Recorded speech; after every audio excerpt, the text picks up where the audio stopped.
Hello, welcome back to another podcast. Hi. Okay, so I know new avatar. I know I'm beautiful. I'm a thumb member now. Last one y'all saw was middle finger member. Um, Now as I established on the last podcast, I was talking about our beautiful author. I forgot his name. Well, dang, I feel so rude. The author name's on screen right now. If y'all wondering what his name is. On an intermission cut, I need to go find the computer. Unscripted. For a new perspective. Okay, I am back, and apparently they tried to reset my computer. It did not work. So, welcome back. We are going to be now talking about the conflict about the books and how they would you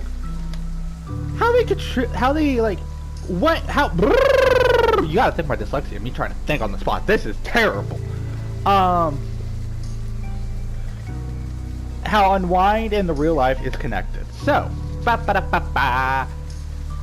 oh, his name's Neil Sturman. Yeah, I literally pulled up the computer just to figure out what I was trying to think. So, I mean, let's get to the main focus. Let's stop beating around the bush. Unwind and child neglect. With all due respect, it's pretty much the same thing. Unwind is just you not wanting your child, so you don't have to do anything. Like once your child turns to a certain age and you sign that contract, you don't have to deal with them. And people that don't want their child, they would happily take that off without a second thought.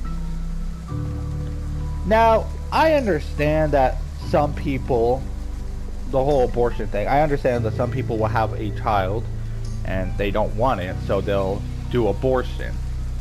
But with unwind, it's very different. Where, I mean, if you had a child and you wanted it, you can keep it. What is crazy about the books is that teenage pregnancy is normal. You heard me right. Teenage pregnancy is normal in the books of Unwind. They have daycares for it, which is, awfully weird. I got coffee this time, not sweet tea. Awfully weird when you think about it. And I think that's also a topic I want to talk about because, yes, am I chronically online? Yes. Bite me, I don't care.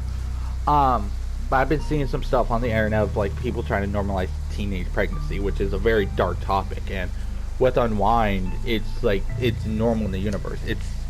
It's way too normal where it's scary. Now, if there was a way I could relate Unwind to the real life universe, screw me, don't get mad at me for saying this, but it kind of like the Hitler program. I know, crazy that I said that. But you have to think.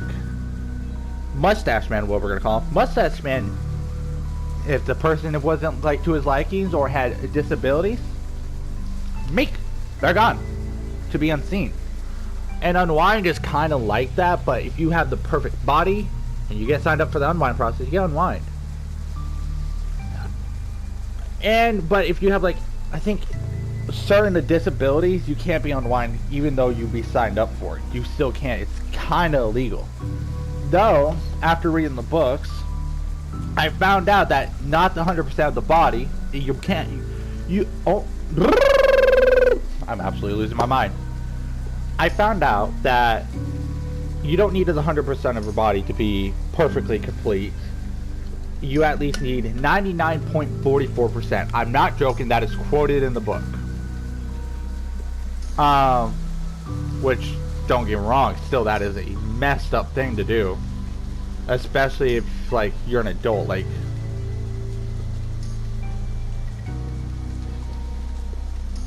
I would say that with the Unwind process, again, I've stated this in the last podcast, it is a dark topic. Especially with Roland.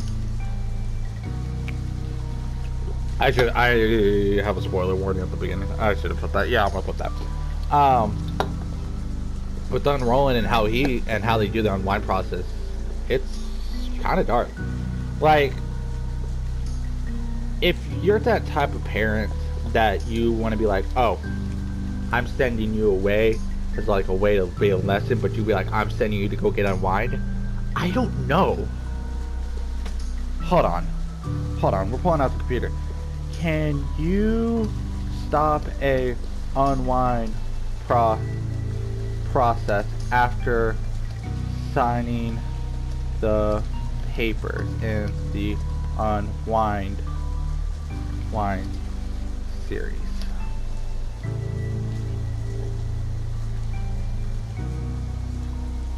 Wow. Okay. So,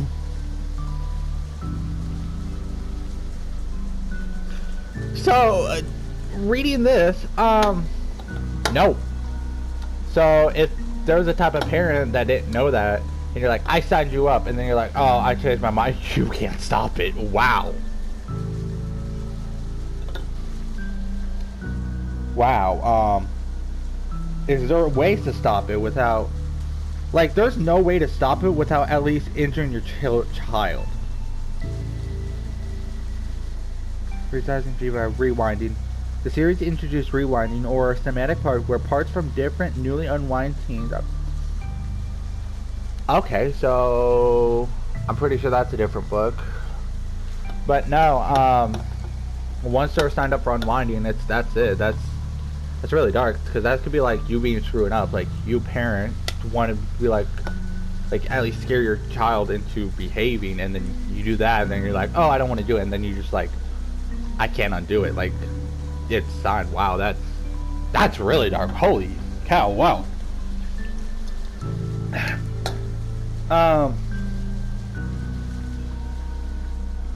It's scary when you're a parent, and I don't know. Do you get paid? Do you get paid if you sign your kid up for the unwinding process? Because this is gonna be.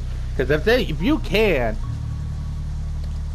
This is gonna bring up some topics, which is gonna be really dark. Do you get paid for putting your kid in the unwind process? Yes. Like, while I'm talking this, like, these new ideas are coming in my mind. Like, again, these are never scripted, so we all seen my curiosity and my reaction to some of these things that even though I read the books, there is still more stuff to be discovered. So it's really interesting. And in the Unwind Dystopia series, parents are not directly okay. Thank goodness, because so they don't get paid when you sign your kid up for the unwind process. You don't get paid, which is nice to know that. That is really good, because I would have compared that to a certain type of trafficking, if you know what I'm talking about. Okay, so yeah, even though it was a bill, it would have been screwed up. I forgot about that. Okay, so I think we should also jump on the other topic of stalking. Now, for those that don't know, stalking is where you have your child, right?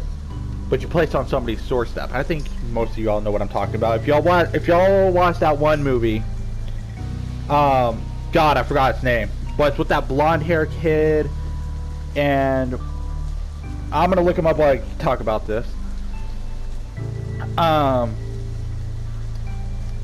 Due to the law, the Bill of Life, if you stalk your kid on someone's house and you don't get caught, you don't have to take care of the child, which is messed up. Like, you have a kid, but you just abandon them at birth. You don't even at least try to have a life with them to see if you want to keep your kid, which is kind of messed up.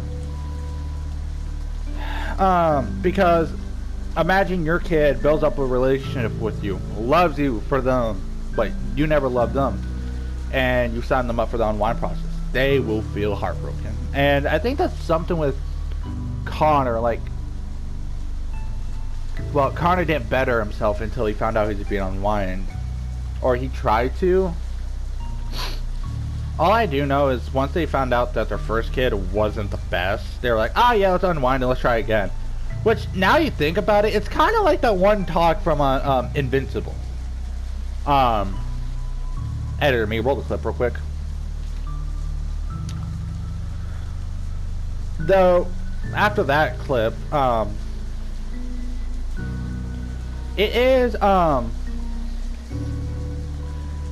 is scary to think with the stalking situation, because there was a story that Connor said, and the story was that there was this kid that kept on being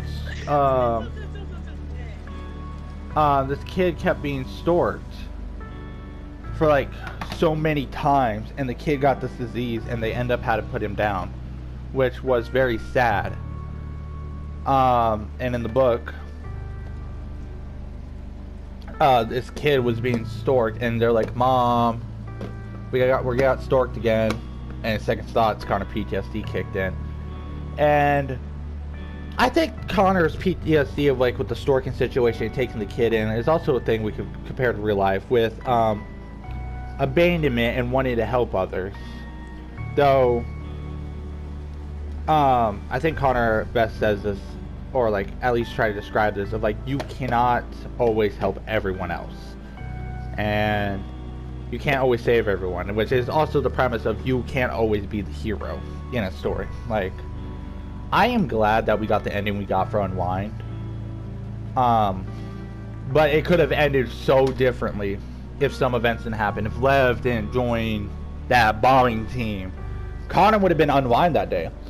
But since Lev was able to manipulate his way with the two other clappers, not bombers, well, they're called clappers, but they're kind of, you know, self-destruct people, if you catch my flow.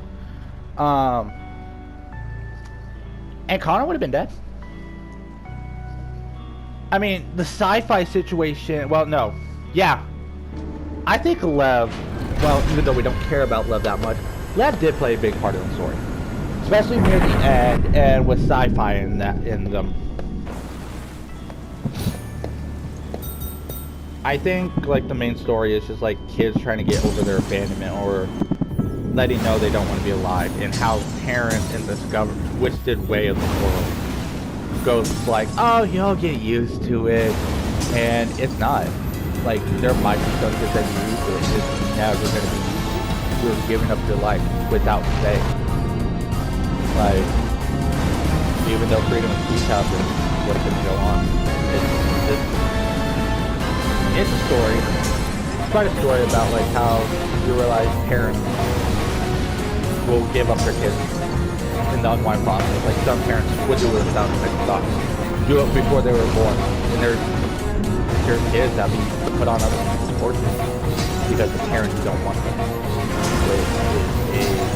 Which this story revolves around a lot of abandonment. Clappers, I believe, are kids where they're just tired, and the fact that this juice is put into your bloodstream, and you literally become a human bomb. And I think the clapper situation is also really messed up, which is like the people flying down twice.